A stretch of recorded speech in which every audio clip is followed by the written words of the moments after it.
So you can get an up close and personal look at some of their simulated natural behaviors. Now we're going to be learning about some of their key features, some of their hunting tactics, as well as why they're such important members to each of their environments.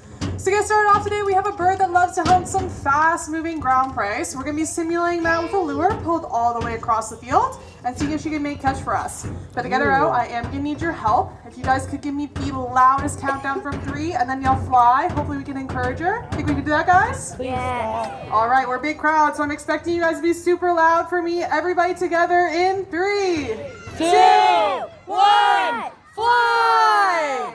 And if you look at the end of the field, here comes the lure, and not far behind is Ginger. Let's see if she may catch, and she's got it. Let's give her a big round of applause. That was a beautiful catch by Ginger. Now you may even recognize Ginger here because she is one of our red-tailed hawks, which is the most common bird in all of Ontario.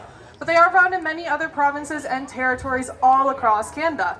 Now they get their name because of her pretty red tail that she's got there, but they actually won't get these red tail feathers until around 3 or 4 years of age.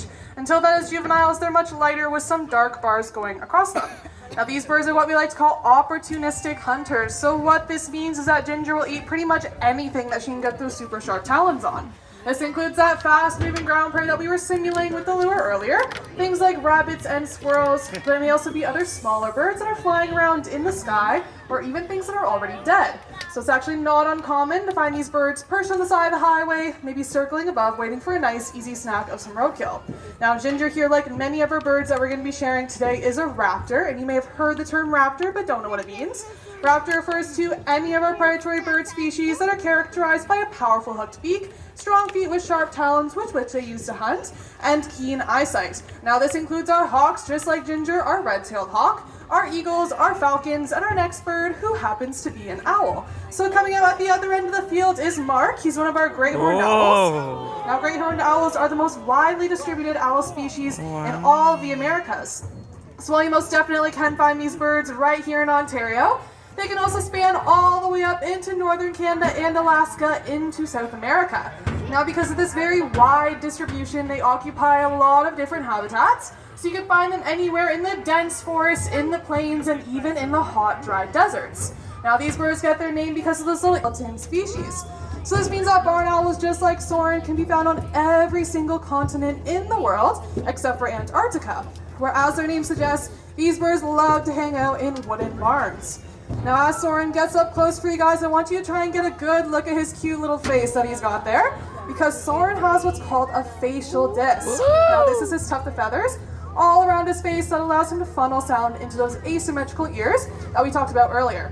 Now you would have also seen this with Mark. Until then, as juveniles, they're much more of a muddy brown color, which can get them easily confused with our other native species of eagle, which is the golden eagle. Let's see if she can make catch right off the top of the water here for us as she comes around, and she's got it like a pro. Let's give her a big round of applause. Yeah!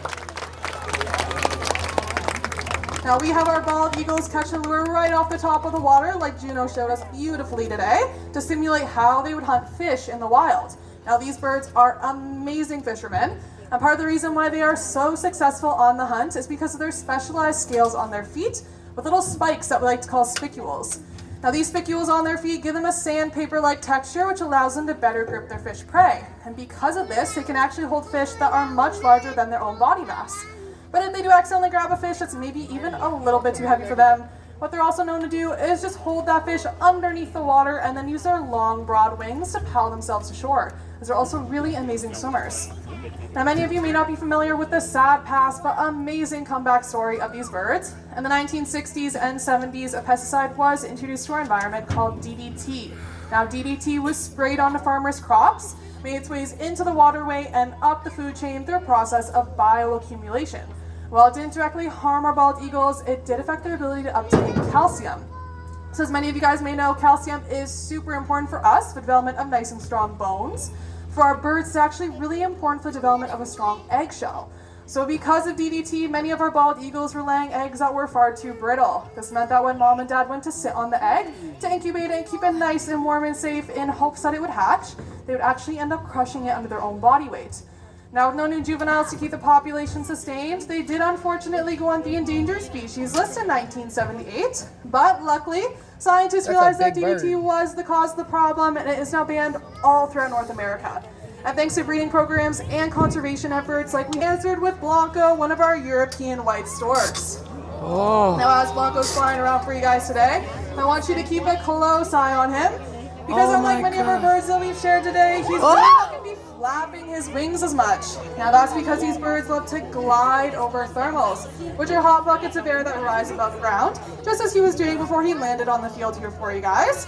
Now, these thermals only form above land, they do not form above bodies of water, which is important to remember because these birds have a very long migration period, where they will go all the way from their nesting land in Europe, down to Africa and back again. But because they want to catch these thermals and save their energy by not flapping their wings as much, they're going to avoid the Mediterranean Sea. So this takes them a total of about 9 months, or your typical length of a human pregnancy, which is why they're often associated with good luck, fertility, and being the bringer of new babies. Now, as he was walking off the field,